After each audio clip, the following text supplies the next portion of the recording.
while you're doing your tib raises, there's a slight little adjustment we want to make. And this is really important because we want to understand the anatomy of the tibialis. So we got two tibialis muscles, the posterior that runs behind the tibia or the shin bone, and the anterior that runs on top of it, okay?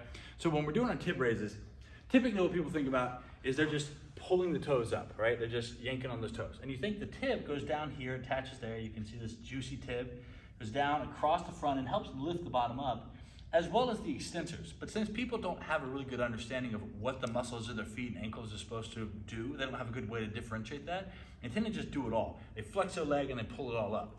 But we want to get a little more nuance with this. So understand when you got your anterior tibialis goes here and down, and your posterior tibialis runs behind the shin, behind the ankle, and pulls up. And a lot of people do what's called posterior tibialis tendonitis syndrome, so basically inflammation of the posterior tibialis tendon.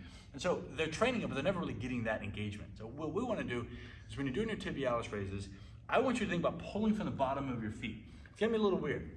Instead of just pulling all the toes up, which that's fine, there's nothing wrong with that, but I want you to think about pulling from the bottom of the foot. So like you're pulling the bottom of the foot. So you might relax the toes just a little bit. Just try to be engaged. You pull from the bottom coming up. You might even turn them in just a little bit and down. You pull, lift them up from the bottom.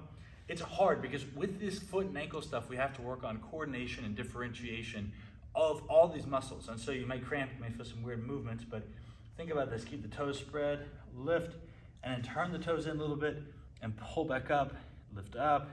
And you notice my right foot's a little more coordinated than my left, so my left big toe is getting stiff. As I pull up, I'm gonna be able to differentiate these muscles.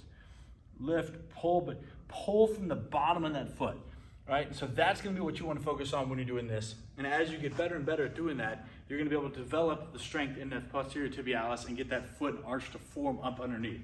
So when you're doing this foot and ankle stuff, remember, the quality matters. You have to focus on the tiny little neuromuscular control, the fine movements and the tiny little motor movements that you wanna think about. Makes a big difference.